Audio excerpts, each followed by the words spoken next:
सिर्फ थोड़े से निसाब, थोड़ी सी किताब से आगे बढ़ना चाहिए, तो जाहिर है हमने ये सोचा कि हमारे साथ कौन चलेगा इस सफ़र में। तो हम लोग सब 2011 नवंबर से साथी हैं और इस सारे वक्त में रोज़ सोचते हैं कि हम बच्चों को, टीचर्स को, पेरेंट्स को किस तरह से मुतारिफ़ करवाएं। वो सारा एक आर्ट ऑफ स्टोरी टेलिंग तो अपनी जगह है, मगर नई किताबें लिखना, छोटी कहानियाँ लिखना और रुमाना बज़ाते खुद जो उनकी अपनी एक तारुफ़ है वो तो ये है कि 60 से ज़्यादा बच्चों की किताबें और बड़ों की भी किताबें, अमेजिंग किताबें लिखी हैं। कराची शहर से इनको मोहब्बत है, यहाँ की हर एक चीज़ से, एक एक गली नुक्कड़ से इन्होंने जा के तहकीक करके इतनी ज़बरदस्त किताब कराची की लिखी है और दीगर किताबें। तो रुमाना को अल्लाह करे बहुत सारे टीचर्स डिस्कवर करें और जो इन्होंने स्कूल सिस्टम एक पूरा बनाया, उसमें जो CAS स्कूल के नाम से मशहूर है, मगर उसमें जो एक नई किस्म की पेडागॉजी, नए तरीक़ा तदरीस को इंट्रोड्यूस किया और आर्ट, कल्चर, परफॉर्मेंस, इस सब को लेकर आगे चली। बल्कि इसके बाद ही रुमाना का लास्ट भी सेशन है बहुत सारे और आर्टिस्ट के साथ कि हम किस तरह से थिएटर, म्यूज़िक, स्टोरी टेलिंग को अपने क्लासरूम का हिस्सा बना सकते हैं। शायद उससे लर्निंग बहुत ज़्यादा होती है। तो मगर जो फेस्टिवल में आज तक होता चला आया है उसमें रुमाना का बहुत बड़ा हाथ है। फेस्टिवल के डिज़ाइन में, फेस्टिवल में कौन सी चीज़ें आनी चाहिए, फेस्टिवल में कहानियाँ कैसी होनी चाहिए, फेस्टिवल की एक डिलीवरी कैसी होनी चाहिए, और हम हर वक्त सीख रहे होते हैं। मगर रुमाना ने हमें जितना वो हमारा आर्टिस्टिक एस्पेक्ट है, इलस्ट्रेशंस इनकी इतनी खूबसूरत है। और मैं आखिरी बात ये कहना चाहूँगी कि इस कोविड, क्योंकि हर चीज़ आजकल हम कोविड के पैमाने से देख रहे हैं, तो रुमाना के बच्चों ने इनको बाहर बुला लिया कोविड के ज़माने में, और ये जब वहाँ पे रही 13 महीने तो मुझे तो लगता पता नहीं गिनेस बुक रिकॉर्ड में क्यों नहीं अभी तक आई, मगर हम लोगों ने ऐसा सोचा नहीं कि अपने लिए अवार्ड्स लें। मगर यह है कि 200 कहानियाँ मुतवातिर, एक दिन का नागा नहीं, सारी दुनिया को सुनाती रही। और अभी बताएंगी, इनका YouTube है तो आप लोग वही कहानियाँ हर जगह सुन सकते हैं अपने स्कूल में। तो मुझे लगता है कि ऐसे इंसान से आपका आज गुफ्तगू हो रही है, तो इसको गिरा से बांधें, अपने क्लासरूम्स में इम्प्लीमेंट करें, अपने घरों में करें, अपने बच्चों के साथ, रिश्तेदारों के साथ।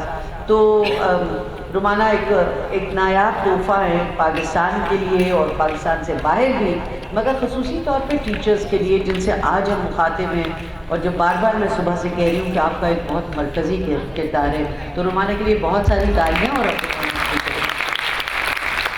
बहुत शुक्रिया बेला। वैसे बेला थोड़ी ज़्यादती इसलिए कर रही हैं कि ये खुद जो है ना, ये हम सिर्फ इनको कहते हैं ये जिन हैं। अगर जिनों पे यकीन है जिसको तो ये हैं, तो इतना काम करती हैं। और ये जो फेस्टिवल है, इसकी बानी, इसकी सोच, इसका ख्याल सबसे पहले इन्हीं को आया कि बड़ों के लिए जो अदबी फेस्टिवल होते हैं तो बच्चों के लिए क्यों नहीं हो सकते।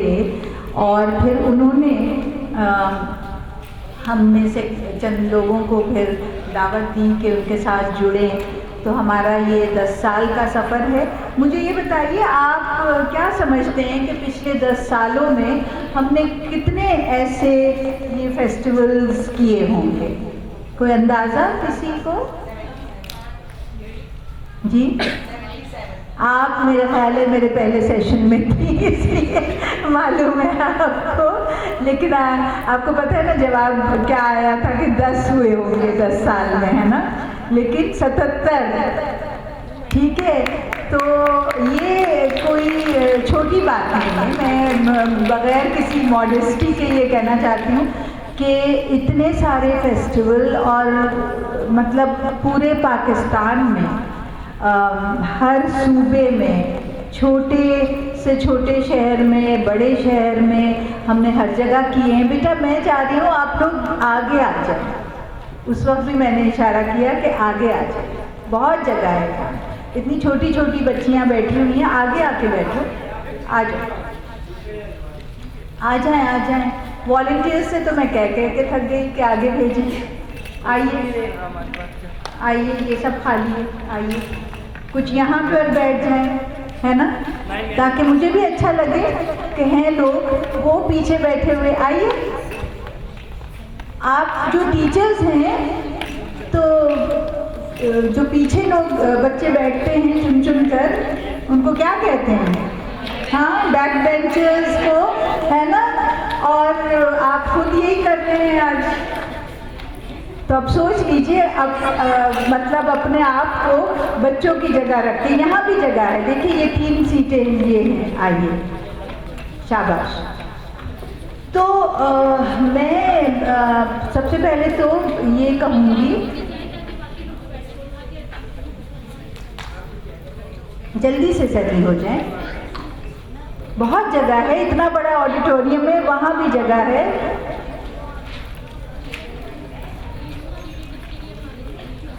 अच्छा, तो ये क्या है इसका उन्वान आज के सेशन का? Print rich classroom. इस पे बेटा, excuse me, print rich classroom है आपका? किताबें हैं, टेक्स्ट बुक है, आप बोर्ड पे लिखते हैं, आप हर चीज़ जो है लिखाई, है ना, लिखने से शुरू करते हैं, लिखने पे ख़त्म करते हैं, इम्तिहान भी लिखाई, टेस्ट भी लिखाई, जो पढ़त है वो भी, हर चीज़ जो है वो the printed word, print rich. तो क्या ये नहीं हो सकता कि हम कहानियों के ज़रिए भी बच्चों को सिखा सकते? आपका है ऐसा मानना, या आपके ख्याल में वक्त का ज़िया है, कुछ नहीं होता, कहानियाँ तो बच्चों को पढ़नी भी नहीं चाहिए? बल्कि अक्सर आपने देखा होगा कि कोई बच्चा अगर कहानी पढ़ रहा है, कहानी की किताब पढ़ रहा है, तो यही कहा जाता है ना कि ये क्या वक्त ज़ाया कर रहे हो।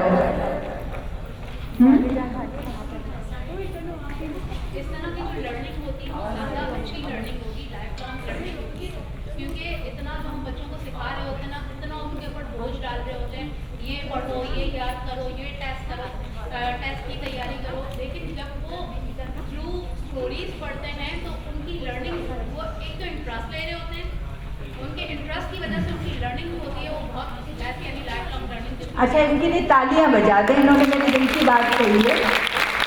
मेरा ख्याल है सेशन ख़त्म कर दें कि इन्होंने वो कंक्लूजन कर ही लिया। आपका नाम और आपका school? My name is Sozal Alan. I am HST from SM Lyari Government Boys Secondary School. SMB? SM Lyari. SM Lyari. It was you can say branch of St. Marysa. अच्छा। It's government school. अच्छा अच्छा, बहुत खूब। लेकिन देखिए, आपने बहुत प्यारी बात कही और मैं भी प्यारी बातें करूँगी अभी, लेकिन मसला ये है कि कौन है जो इसको दिल से लगा ले और सोचे कि यही तरीक़ा है। यही तरीक़ा से मेरा मतलब ये नहीं है कि कल को आप निसाब की सारी किताबें, वैसे दिल तो मेरा यही चाहता है कि बॉनफायर, पता है आपको, अक्सर सर्दियों में जो होता है ना, आग जलाई जाती है ना, तो बाज़ किताबें तो हमारी ऐसी हैं निसाबी कि दिल यही चाहता है कि उनका बॉनफायर बना दिया जाए कि एक ही दफ़ा में सब इल्लत ख़त्म हो, क्योंकि बहुत मसाइल हमारे टेक्स्ट बुक्स में, बहुत सारे मसले हैं। और मैं समझती हूँ कि जितना कुछ कहानियाँ हमें सिखाती हैं नॉन टेक्स्ट बुक्स, ठीक है, अब आज मेरा अभी सेशन था घंटा भर पहले, जिसमें कराची ही के हैं ना आप सब, मैं भी कराची में पैदा हुई, यहीं इतने साल निकाले हैं, 100 साल। तो मैंने जब, और टीचर्स हैं ना सब, टीचर्स के साथ सेशन हो रहा है, तो मेरा सेशन जो था वो कराची में बसने वाले लोगों के बारे में था।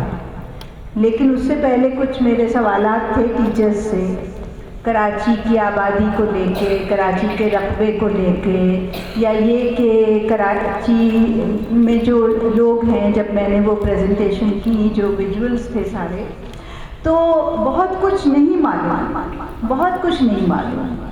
कोई किसी से, मेरा ख्याल है कि आपस में जब तक हम बातचीत नहीं करते, जब तक हमारे दिल में ये दिलचस्पी पैदा नहीं होती कि अगला, और ये इस तरह के जो इज्तिमा है, ये तो एक नेटवर्किंग का भी ज़रिया है कि आप एक दूसरे को जानें, आप कहाँ से आई हैं, कौन से स्कूल से हैं, कहाँ से ताल्लुक़ है, क्या ज़ुबान बोलते हैं। मुझे तो इन सब बातों का बड़ा, इसलिए मैंने किताब लिख डाली थी जिसमें तकरीबन 60 से ज़्यादा घरों में मैं गई पूरे कराची में, अक्रॉस द सिटी, मुख्तलिफ़ एथनिसिटीज़, मुख्तलिफ़ फेथ, मुख्तलिफ़ मज़ाहिब, मुसलमान हैं ज़ाहिर है ज़्यादातर, लेकिन इतना फ़र्क है आपस में सब में, और वो इतनी खूबसूरत बात, क्योंकि हम एक जैसा तो अल्लाह मियाँ ने भी नहीं बनाया हर चीज़ को, क्योंकि बोरियत हो जाती है।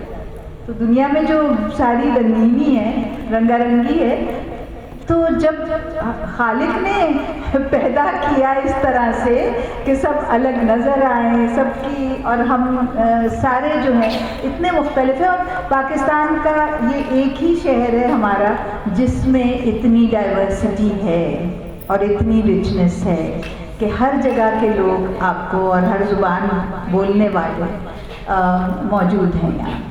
लेकिन क्योंकि निसाब में तो नहीं है ये सब कुछ, और मैंने अपनी उस किताब में लिखा है यही कि मैं जब स्कूल में पढ़ती थी तो मैं देखती थी, मेरी टीचर जो थी वो ब्रिटिश थी, प्रिंसिपल बाद में आई, वो पारसी थी, उसके बाद मुसलमान थी, लेकिन क्लास में जो लड़कियां थीं,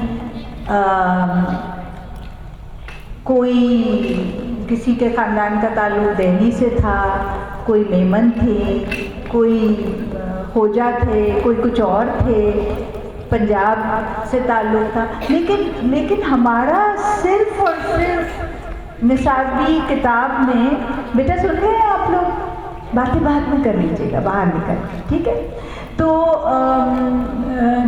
हम जो टेक्स्ट बुक्स पढ़ाते हैं, और मैं भी जब पढ़ती थी उस ज़माने में ईस्ट पाकिस्तान भी था, तो बस यही बताया जाता था कि ये सूबे हैं और ये ज़ुबानें बोली जाती हैं। बाद में मुझे पता चला कि पाकिस्तान में 75 तकरीबन या उससे ज़्यादा ज़ुबानें बोली जाती हैं। बेशक स्क्रिप्ट ना भी हो कई ज़ुबानों का, लिखी नहीं जाती, लेकिन यानी ओरल जो वो है, तो इस कदर इतनी ज़ुबानें बोली जाती हैं पूरे मुल्क में, और पूरे मुल्क का ये वाहिद शहर है जिसमें ये सारे लोग मौजूद हैं। तो ये कितनी मज़े की बात है, लेकिन हमें कभी नहीं बताया गया। और मुझे नहीं मालूम कि आप में से कितने टीचर्स अपने क्लासरूम में ये बताते हैं। हम इतना हर वक्त कहते हैं हम इतने इंटॉलरेंट हो गए हैं, हम एक दूसरे को बर्दाश्त नहीं कर पाते, तो जब तक अंडरस्टैंडिंग नहीं होगी, दूसरे को हम जानेंगे नहीं, तो कैसे मुमकिन है कि मोहब्बत भी हो? ये नहीं है मुमकिन, क्योंकि सिर्फ और सिर्फ शक, शुबा, एक दूसरे पे इल्ज़ाम, सिर्फ ये हो सकता है। इसलिए कि आपने कभी बात ही नहीं की किसी से, किसी को पहचाना ही नहीं, जाना ही नहीं, पूछा ही नहीं। तो ये बहुत ज़रूरी है, और ये टेक्स्ट बुक में नहीं है। ये चीज़ें आपके अंदर होनी चाहिए एज टीचर्स, कि आप ये सोचें, आप ये समझें कि इन बातों की अहमियत है, और ये बातें क्लासरूम में होनी चाहिए। ठीक है? आप कहाँ से आए बेटा, कौन से स्कूल से? मूनलाइट, वाह क्या नाम है, मूनलाइट। और आप? अच्छा, मैं समझी आप कहेंगे सनबीम्स। अच्छा ठीक है। तो मैं आज जो बात कर रही हूँ वो ये कर रही हूँ कि हम अगर निसाब के साथ साथ कभी कहानियाँ भी उठा लें और कहानियों के ज़रिए सिखाएं, और वो ये सिखाना वो वाला नहीं, टेस्ट नहीं लेना है इसमें मान अल्फाज और माने बोर्ड पे नहीं लिखने हैं आपको। सिर्फ पढ़िए, सुनाइए, मज़े लीजिए, अपने स्टूडेंट्स का इंटरेस्ट आप डेवलप करेंगे। एक तो ये कि कहानी सुनाना जो है वो तो कोई नई बात तो नहीं है। हमारी नानियाँ, दादियाँ, सब लोग पुराने वक्तों में तो ये एक आम रिवायत थी घरों में कि बच्चों को कहानियाँ सुनाई जाती थी, ठीक है ना। और जो सारी उस तरह की कहानियाँ हैं, जो पुरानी कहानियाँ हैं, जो मिथ्स हैं, लेजेंड्स हैं, वो आपको पता है जब गांव देहात में जिसको यानी एक कोई बड़ा दरख्त, अब तो बरगद के दरख्त भी पाकिस्तान में गिने चुने रह गए, तो उसके आसपास लोग बैठ जाते थे। कोई कहीं से सफ़र करके आया तो अपनी दास्तान सुनाई, उसमें मिर्च मसाला भी लगाया, है ना, तो रास्ते में चुड़ैल भी मिल गई और ये भी देखा, वो भी हुआ। तो ये सब जो कहानियाँ हैं, इसी तरह एक से दूसरा, दूसरे से तीसरा, तो ये हमारी जो पुरानी कहानियाँ, दास्तानें, ये इसी तरह पैदा हुई।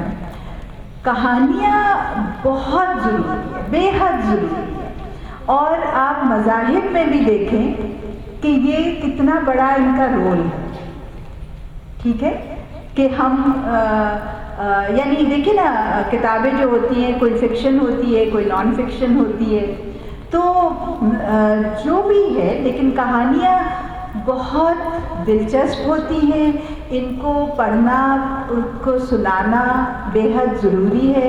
मैं चाहती हूँ कि आप में से कोई एक यहाँ आके, और अगर आपको लगता है कि आप बहुत अच्छी कहानी सुना सकती हैं, मेरे पास किताबें मौजूद हैं, मैं आपको दूँगी पढ़ने को, तो बताइए कौन आएगा। आइए आइए, शाबाश।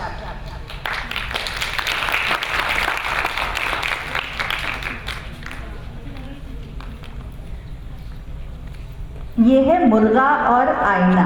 आप नहीं, आप ये पकड़िए, मैं यहाँ बैठती हूँ, आप यहाँ बैठिए। नहीं आप बैठिए, नहीं आप बैठ फिक्र मत।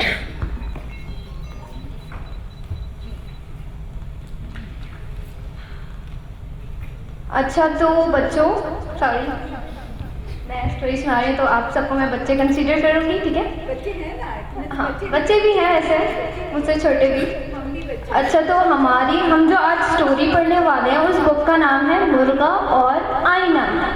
क्या किसी के घर में मुर्गा है, या किसी ने देखा है कभी मुर्गा?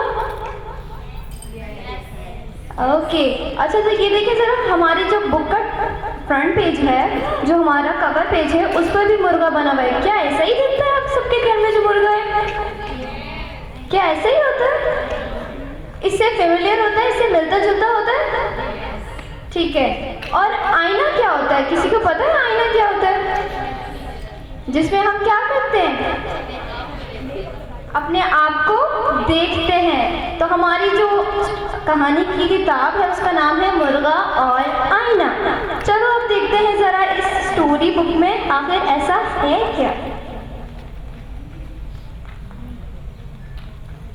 ये शोका है, ये देख रहे हैं आप सब, ये जो मुर्गा है, क्या लगता है आपको इसका नाम शोका है? सबको यही लगता है, ठीक है। ये शोका है, उसे अपने आसपास दूसरे मुर्गों की मौजूदगी पसंद नहीं है। क्या कह रहे हैं वो कि शोका जो है उसे अपने आसपास लोगों की मौजूदगी क्या है, नहीं पसंद, ठीक है। एक दिन वो आईने में खुद को देखता है। शोके ने क्या किया, आईने में खुद को देखा। तो आपको क्या लगता है शोफी ने क्या सोचा होगा आईने में खुद को देखकर? मैं बहुत प्यारा लग रहा हूँ बेबी। ओके, उसने सोचा उसके कमरे में एक और मुर्गा आ गया है। क्या कभी आप लोगों ने ऐसा सोचा है खुद को आईने में देखकर? जब कभी जिंदगी में पहली बार किसी ने अगर आईना देखा हो और अगर वो सोचे क्या मेरे जैसा एक और भी है, क्या किसी ने ऐसा सोचा? लेकिन ये जो शोका है वो यही सोच रहा है।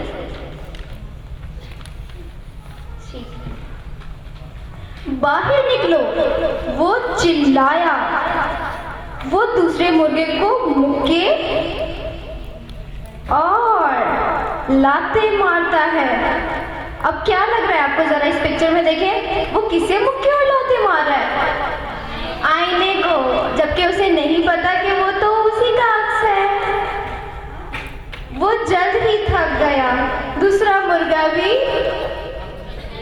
थक गया क्योंकि वो दूसरा मुर्गा तो था ही नहीं, वो तो उसी का अक्स था। चलें आगे देखते हैं।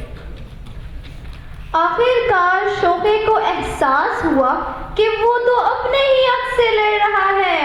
तो फाइनली शोके को पता लग गया है कि वो उसी का अक्स से कोई और मुर्गा नहीं है। ये तो मैं हूँ, शोके ने क्या कहा? ये तो मैं हूँ। उसने आईने में खुद को देखा और अपनी तारीफ की। क्या आप में से कोई ऐसा करते हैं अपने आप को आईने में देखकर? मैं तो करती हूँ। मैं तो बहुत खूबसूरत हूँ, वो बोला, और मैं बहुत ताकतवर भी हूँ। क्या आप देख सकते हैं वो अपने आप को ताकतवर शो करने के लिए कैसे कर रहा है? ऐसे कर, जैसे बॉडी बिल्डर्स और रेसलर्स करते हैं। ओके, वो अपने झोंपड़े की छत पर चढ़ गया। कुकड़ू कू, मुर्गे ऐसे ही करते हैं। तो ये थी हमारी स्टोरी। अच्छा, आप में से कोई आवाज निकाल के दिखा सकते हैं मुझे मुर्गे की? कुकड़ू कू। सब मिलके एक साथ निकाल सकते हैं वैसे। Very nice, thank you.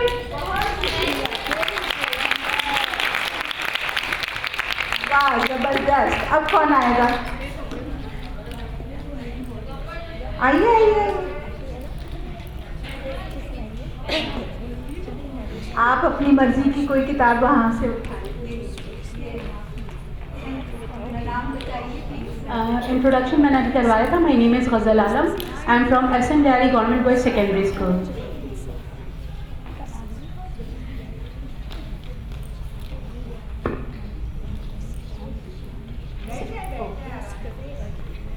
तो बेटा, एक स्टोरी अभी आपने सुनी, अब हम करते हैं एक दूसरी स्टोरी शेयर। इसमें आपने बंदर तो देखा ही होगा, अपने माँ बाप के साथ, मम्मी पापा के साथ चिड़ियाघर जाते हो आप लोग, वहाँ आपने बंदर देखा होगा। तो आज हम बात करते हैं छोटे से बंदर की और एक मछली की। तो हमारी आज की स्टोरी का नाम है छोटा बंदर और एक मछली। बंदर नजर आ रहा है बेटा आपको? चिड़ियाघर में किस किस ने देखा, पहले ये तो बताओ। वाह भाई, बच्चा देखा था? छोटा बंदर देखा, बड़ा बंदर देखा? दोनों देखे। ये जबरदस्त बात हो गई।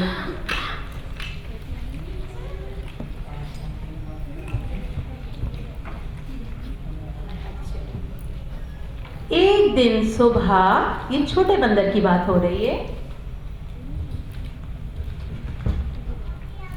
बंदर का बच्चा पत्ते तोड़ रहा था। वो दरख्त पे चढ़ा और वहां से वो पत्ते तोड़ रहा था।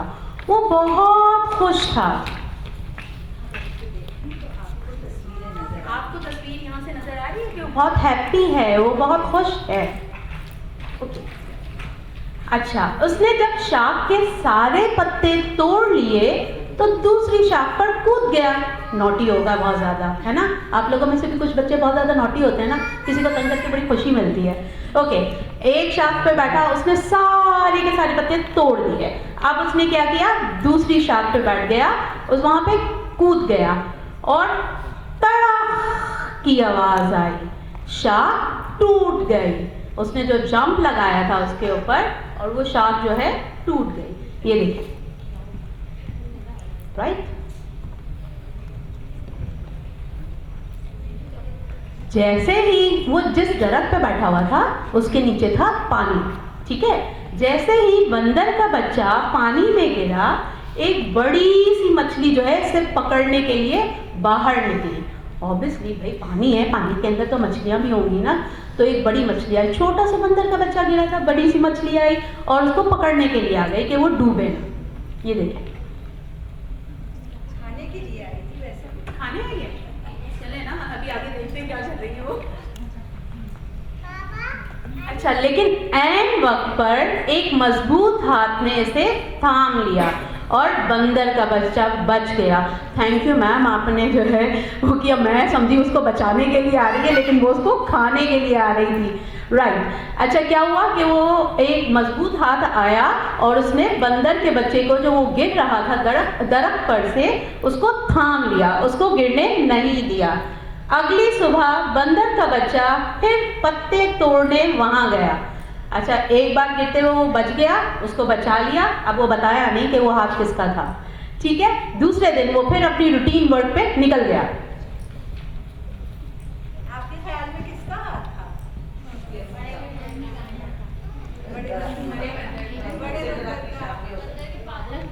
अच्छा, दूसरे दरख्त की शाख भी हो सकती है। कोई कह रहा है कि बड़े बंदर हो सकते हैं, यानी इसके मम्मी पापा और मददगार। ओके, ठीक है। अब क्या हुआ, दूसरे दिन बंदर के बच्चे ने पानी में पत्ते फेंकना शुरू कर दिए, जैसे वो पिछले दिन कर रहा था। फिर अचानक ही फिर क्या हुआ, देखें यहाँ पे।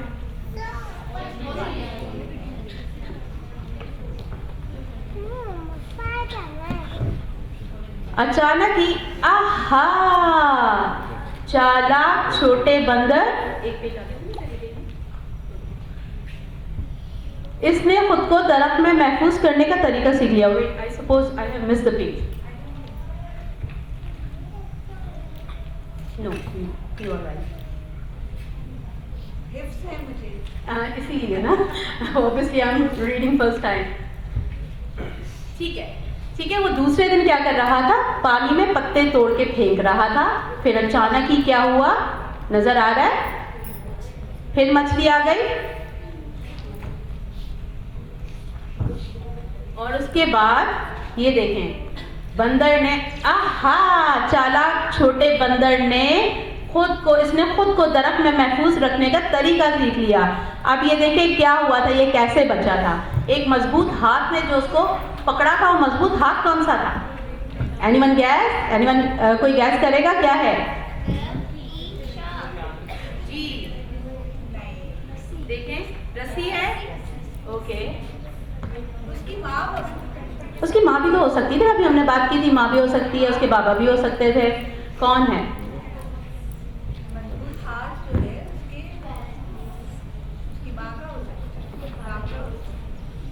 लेकिन यहाँ स्टोरी में तो कुछ और ही नजर आ रहा है तस्वीर में। स्टोरी में वही बात है। ओके, हर चीज़ जो है, देखिए, एक जो, बहुत शुक्रिया आपका। एक जो बात है कि हमारे यहाँ बिल्कुल जो कहानी होती है ना, उसको बस हर चीज़ बच्चे की सोच पर नहीं छोड़ा जाता, बिल्कुल बता दिया जाता है। फिर ये हुआ, फिर ये हुआ, अब आप बताइए, अब इससे हमने क्या सबक सीखा। ये बच्चे का इमेजिनेशन जो है वो बिल्कुल मार डाले ये चीज़ें जो है ना, क्योंकि आपने उसको सोचने का मौका ही नहीं दिया। आपने बता दिया कि बस ये है, ऐसा है, इससे हमें ये हमारे अंदर की बीमारी है, तो इससे हमें ये सबक मिलता है, ये वाली जो बीमारी है ना। और सबक हमने आज तक नहीं सीखा। हम एक सीधी लाइन बना के नहीं चल सकते, हम वही कूड़ा फेंकते हैं खा के हर जगह, पूरे मुल्क को गंदा करते हैं। लेकिन हमें बड़ा शौक़ है, ये सब जो नारे हैं ना, सफाई निस्फ ईमान है। अब कौन सा ईमान है मुझे नहीं पता, जितना गंदा पाकिस्तान है, लेकिन ये कहने वाले जो हैं ये आज तक मौजूद हैं हम में, हम सब। तो ये जो अमल है ना, उससे इंसान बनता है, सिर्फ स्लोगन से नहीं। मैं स्लोगन नहीं लगाती कि मुझे मोहब्बत है अपने शहर से या अपने मुल्क से, और आप अपने अमल से सिखाइए। टीचर्स जैसा अमल करेंगी बच्चे वैसा ही करेंगे। आपने क्लासरूम में जाके लिखवाया मजमून वक्त की पाबंदी, और पता चला कि ये वही टीचर हैं जो रोज़ाना लेट आती हैं खुद। होता है बिल्कुल, लेकिन क्योंकि बस सोचे समझे बगैर वो वक्त की पाबंदी वाला मजमून जो है वो लिखवाना ज़रूरी है, खुद चाहे कुछ भी करें। तो ये बातें बहुत सीरियस बातें हैं। और अब इसमें ये जो बंदर है, देखिए हम सब दुनिया में कहीं भी रहते हों, मुख्तलिफ माशरे, वहाँ पर बच्चों के साथ बच्चों का प्रोटेक्शन बड़ा ज़रूरी होता है ना, क्योंकि आपको नहीं पता कि कौन क्या है, किस नज़र से देखता है। चाहे वो बच्चा ये जो छोटे मुन्ने साहबजादे हैं आपके, इतना यानी लड़का हो या लड़की हो, तो ये कहानी एक तरह से ये सिखा रही है कि उस वक्त बचा लिया, उसकी अम्मा ने या अब्बा ने हाथ पकड़ लिया उसका, लेकिन वो सीख गया इसलिए कि वो रहता है उस दरख्त पर जो पानी के पास है, और वहाँ बड़ी बड़ी मछलियाँ हैं जो उसको हड़प कर सकती हैं, लेकिन उसको ज़िंदगी गुजारनी है। तो उसने सीख लिया कि कैसे मैं अपना एंजॉयमेंट भी करूं, मैं दरख्त के मतलब टहनियों से, शाखों से पत्ते तोड़ के पानी में फेंक रहा हूँ, उछल कूद कर रहा हूँ, जो भी कर रहा हूँ, लेकिन ख़तरा जब महसूस हो तो अपने आप को कैसे बचाना है। उसको पता है कि मछली जो है वो दरख्त पे तो नहीं चढ़ सकती, तो अगर उसने सीख लिया कि दरख्त की जो जड़ें हैं उस पर वो लटक के और फिर ऊपर भी कूद सकता है, तो उसने एक ज़िंदगी का बहुत अहम जीने का एक फ़न सीखा छोटे बंदर ने। ये उस कहानी का वो है। बहरहाल तो अभी हमारे पास वक्त है, किसी और का दिल चाह रहा है, आ जाए मजे में। जी वो आ जाए, उसके बाद आप।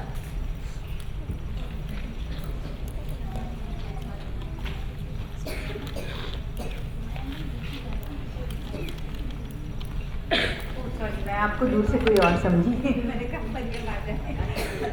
ये वहाँ रख दीजिए, आप दूसरी किताब ले लीजिए। आपका नाम क्या है? नाम और स्कूल बता दीजिए। Assalamu alaikum. My name is Shama and I am from Durbin, or from the Government Elementary College of Education from Husainabad. एक और किताब ले लीजिए, इसको ले लीजिए। Same books. नहीं दूसरी को ले This one. Okay. अंबर और काशिफ का Ambar or Kashif ka khel. So, how many of you like to play? Outdoor or indoor? Who likes outdoor games? Or who likes indoor games? Let's begin.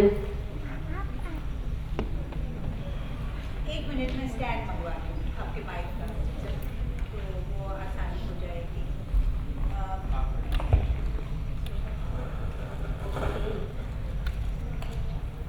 अंबर और काशिफ चिड़ियाघर से अपने घर वापस आए हैं। So here is the picture.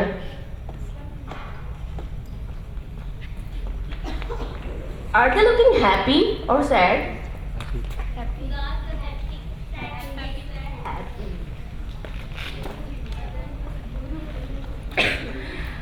हम बंदर बंदर खेलते हैं। So how do we play बंदर बंदर? बंदर खेले जरा, बंदर खेले, बंदर खेले। Even I played in my childhood बंदर बंदर खेल।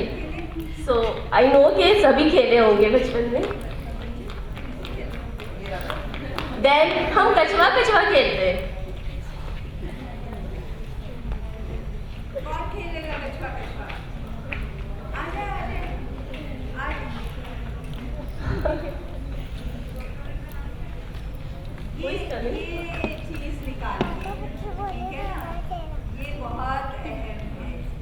So you guys can come for playing banda. You guys, you boys here. Yes, you do. Can come to play banda. You can come also. Play banda or kachwa. Okay. Next. Guess next game क्या होगा? कोई बहुत बड़ा सा जानवर और हाथी खेलते हैं। हाथी तो सभी ने खेला होगा ना। हाथी कैसे खेलते हैं? Right? She is doing that हाथी like nose hold and then हाथ यूं।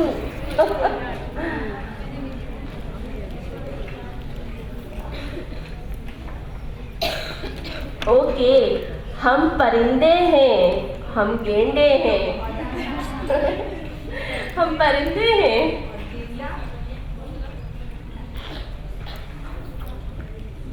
हम खरगोश हैं। हम शेर हैं।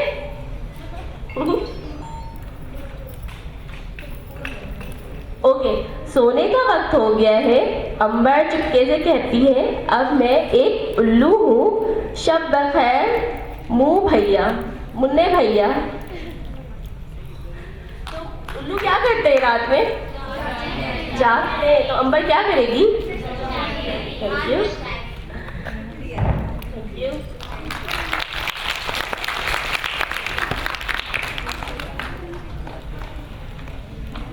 एक छोटी सी बात, अगर उर्दू में सुना रहे हैं तो कोशिश कीजिए कि उर्दू ही रखें।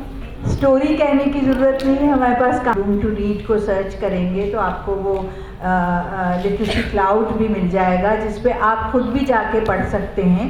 तो ओरिजिनल ज़ुबानें जो इन ममालिक की हैं, उसमें कई 100 कहानियाँ लिखी गई, जिसको रूम टू रीड ने अंग्रेज़ी में उसका तर्जुमा करवाया। मेरा काम ये था बेला के साथ मिलके कि इन किताबों को उर्दू में इनका तर्जुमा हो। तो मैंने कोई 60-70 किताबें अंग्रेज़ी में पढ़ी उस लिटरेसी क्लाउड पे जाकर, और उसके बाद लेवल 1, लेवल 2 और लेवल 3, ये 3 लेवल्स हमें किताबें जो हैं वो उसमें से चुननी थी। ये क्लास 1, क्लास 2, क्लास 3 की बात नहीं कर रही हूँ, मैं लेवल्स की बात कर रही हूँ।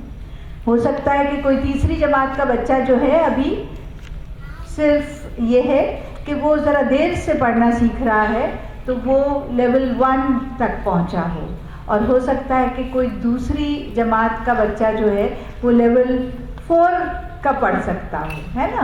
तो हर बच्चे की, हर टीचर को ये भी बावर करना बहुत ज़रूरी है, टीचर्स को अपने जहन में रखना कि हर कोई अपनी रफ्तार से सीखते हैं।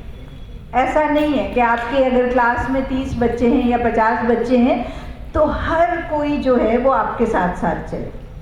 कोई थोड़ा सा देर में सीखते हैं, कोई बहुत जल्दी सीख लेते हैं।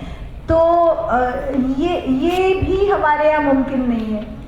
हम तो चाहते हैं कि एक ही लाठी से सबको हाँकें हम, तो बहुत कुछ बदलने की ज़रूरत है। तो ये हमने उर्दू में की। उसके बाद ये परसों यहीं पर हमारा जो पहला रोज़ था, तो हमने लॉन्च की सिंधी की किताबें। यही 28 किताबें जो मैंने सिलेक्ट की थी वो सिंधी में फिर उसका तर्जुमा हुआ, एडिटिंग हुई, डिज़ाइन हुआ। और अब मैं जो काम कर रही हूँ उसमें पश्तो और दरी, दरी जो अफ़गानिस्तान में बोली जाती है, फ़ारसी की ही वो है, लेकिन अफ़गानी फ़ारसी कह लीजिए उसको। तो वो जो हमारे पास जो अफ़गान जो आए हैं अफ़गानिस्तान से पाकिस्तान, उनके बच्चे हैं ज़ाहिर, तो उन बच्चों के लिए ये तर्जुमा की जा रही है। और हमें उम्मीद है कि आगे भी हम बलोची में, सराइकी में, हो सकता है और ज़ुबानों में इन किताबों का तर्जुमा करें। तो हमारे साथ परसों इस किताब को, जिन्होंने इस कहानी को लिखा है, ये जो अभी आपने पढ़ी, ये इनका ताल्लुक़ है नेपाल से, काठमांडू में रहती हैं, अनुराधा नाम है। तो हमारे साथ जूम पे मौजूद थी वो, तो उनको बड़ा मज़ा आया और बातें की अपने मुल्क के बारे में भी। और मैं भी चूँकि 2-3 बार जा चुकी हूँ नेपाल, तो मुझे भी मालूम है वहाँ के बारे में कुछ थोड़ा सा। लेकिन बच्चे जो हमारे पास थे ना, वो डेफ रीच के बच्चे थे, जो ना सुन सकते हैं ना बोल सकते हैं। उनके टीचर ने उनको समझाया साइन लैंग्वेज में, और उन बच्चों ने आकर और स्टेज पे परफॉर्म किया। एक मिनट बेटा, बात सुन लें। तो उन बच्चों ने, जिनको ना वो बोल सकते हैं, ना उनको सुनाई देता है, उन बच्चों ने इतने मज़े से ये सब जानवरों की नकलें उतारी, क्योंकि कहानी वही है, छोटे बच्चों के लिए है, और वही है कि जानवर जो है मुख्तलिफ वो देख कर आए हैं। और अब ये जो बहन भाई हैं अंबर और काशिफ, ये तो हमने नाम रखा, उर्दू में जब हमने तर्जुमा किया तो इसका नाम हमने पाकिस्तानी नाम कर दिया, ठीक है। वैसे कुछ और था, अभी मुझे याद नहीं आ रहा। बहरहाल, तो एक ये चीज़ भी बड़ी ज़रूरी है, जो अगला सेशन है हमारा, बल्कि वो इसी बात को लेकर है कि कैसे हम बतौर टीचर्स क्लासरूम में वो एक माहौल भी पैदा करें और सिखाएं इन मुख्तलिफ ज़राए से, जिसमें मौसीकी, थिएटर, ये सब कुछ शामिल है। क्योंकि टीचर्स जो हैं वो खुद इतनी, हाँ, टीचर को एक अच्छा एक्टर होना होता है, बहुत ज़रूरी। ख़ास तौर पे अगर आप छोटे बच्चों को पढ़ाते हैं, सिर्फ डांटना डपटना नहीं होता। आप अगर मज़ेदार सी टीचर बनेंगे ना, तो बच्चे खुद ब खुद मायल हो जाते हैं, वो खुद ब खुद आपको दिलचस्पी लेंगे सबक में, सुनेंगे गौर से, सब कुछ मुमकिन है, ठीक है। लेकिन पहले आपको खुद अपने आप को थोड़ा ढीला छोड़ना होगा, यही कह सकती हूँ। इतना जब अब टाइट होंगे तो फिर ये नहीं हो सकेगा। तो इसलिए कहानियाँ जो हैं, जो उसके किरदार हैं, उसमें अगर आप रच बस जाएं। अब ये तो जाहिर है, मुझे मालूम है कि थोड़ी सी ज़्यादती थी कि मैंने आप तीनों से बुलवा के और पढ़ाया, मगर बहुत अच्छा आपने किया। मगर इससे पहले आपने ना ये किताब देखी है, ना आपने पढ़ी है, तो ये बात तो सच है। नईम साहब आइए, सलाम। तो ये तो सच है, लेकिन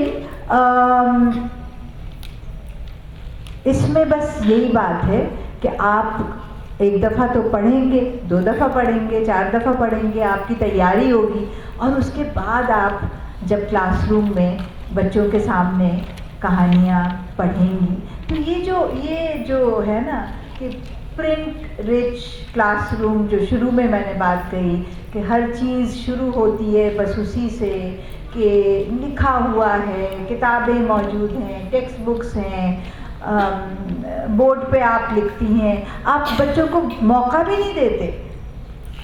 पहले टीचर की पीठ हो जाती है बोर्ड पे और लिखते हैं मुश्किल अल्फाज। आपने बच्चे के जहन में ही बिठा दिया कि ये मुश्किल है। मैं आपसे कहूँगी कि वो भी ज़रा बदल दें, हो सकता है नए अल्फाज बेहतर हों, या आपको कुछ और सूझे इससे बेहतर इस्तिलाह, वो इस्तेमाल कीजिए। मुश्किल ना कहेंगे, कोई चीज़ मुश्किल नहीं है। कोई ज़्यादा वक्त लगता है किसी चीज़ को, किसी को कम लगता है। तो और ये जो हर चीज़ सिर्फ किताब, टेक्स्ट बुक पे शुरू, टेक्स्ट बुक पे ख़त्म, टेस्ट, इम्तिहान, उससे थोड़ा सा अपने आप को अलहदा करके और कहानियाँ जो हैं, चाहे आपके पास किताब ना भी हो तब भी आप कहानी सुना सकते हैं। किताब हो तो ठीक है, बहुत अच्छा है। छोटे बच्चों के साथ आप काम कर रहे हैं तो तस्वीरें होती हैं और भी मज़ा आता है, लेकिन अगर नहीं होती तब भी वो अपने जहन में तस्वीरें बनाते हैं, सोचते हैं कि अच्छा ये किरदार जो है ये ऐसा होगा। तो उसमें भी बहुत आप एक तरह से उनको ये मौका दे रहे हैं कि बच्चे सोचें और खुद उस चीज़ का तसव्वुर करें। ठीक है, कुछ पूछना है? अब हमने बहुत बातें कर ली, हम बस सब ख़त्म ही हो रहा है हमारा सेशन। कुछ और बात किसी को कहनी हो, पूछना हो, सुनना हो? जी कहिए।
नहीं, बिल्कुल आप ठीक कह रही हैं। अपना नाम बताइए, स्कूल का नाम बताइए। सादिया सलीम। और स्कूल?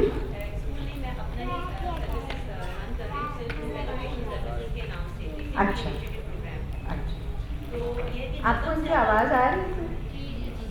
नज़म से अगर आवाज़ हो जाए किसी अच्छे गाने से जो बच्चे सुनते रहते हैं तो इससे अच्छी बात और कोई नहीं होगी। आपको पता है कल हमारे यहाँ एक सेशन था, सुहेल राना का अगर आपने नाम सुना है, कितने टीचर्स जानती हैं? बस 1 2 3 4 बस।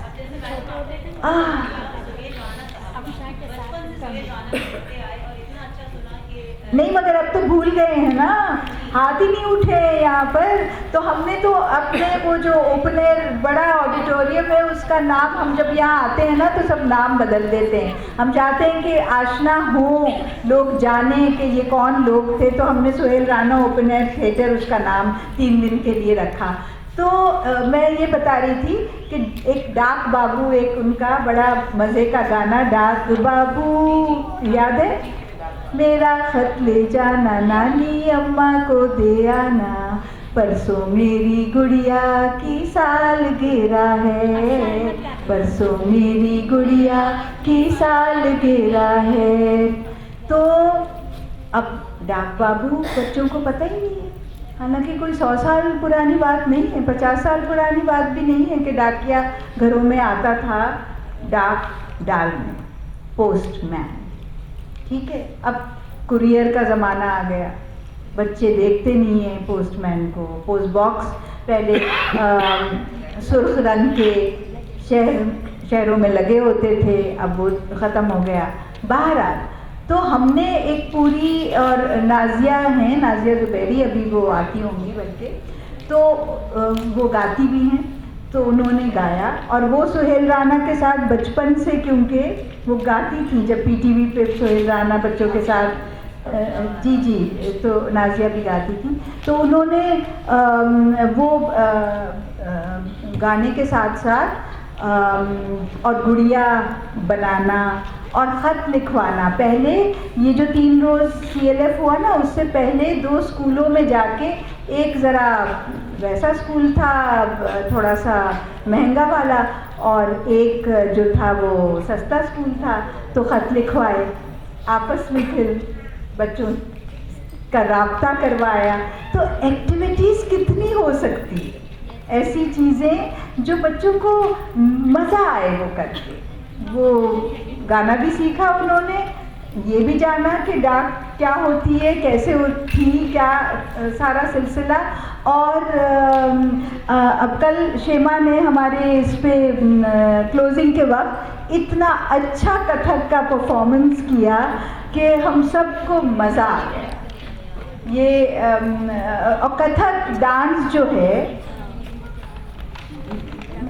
मेरा ख्याल है शेमा, कथक और हमारे यहाँ जो वहाँ होता है KPK में कथक डांस, तो कई लोग यहाँ ये भी वो समझते हैं कि वो एक ही चीज़ है, लेकिन कथक बिल्कुल कथा से है, कहानी कहना। हम कहानी की बात कर रहे हैं, तो ये जो हमारे जिस्म के आज़ा है ना, ये कहानी कहते हैं। और ये शेमा जो है वो कथक से बताती हैं, वो हर चीज़ जो है आप अपने आँखों के तासुरात से, अपने चेहरे के तासुरात से, अपने बाजू, अपने मतलब हर जिस्म के हर हिस्से से आप वो कहानी बयान कर सकते हैं। तो बात सिर्फ इतनी है। बहुत शुक्रिया आप सबका। उम्मीद है मुझे कि कुछ आज के बाद आप सोचेंगे इस बात पे। बहुत शुक्रिया, थैंक यू।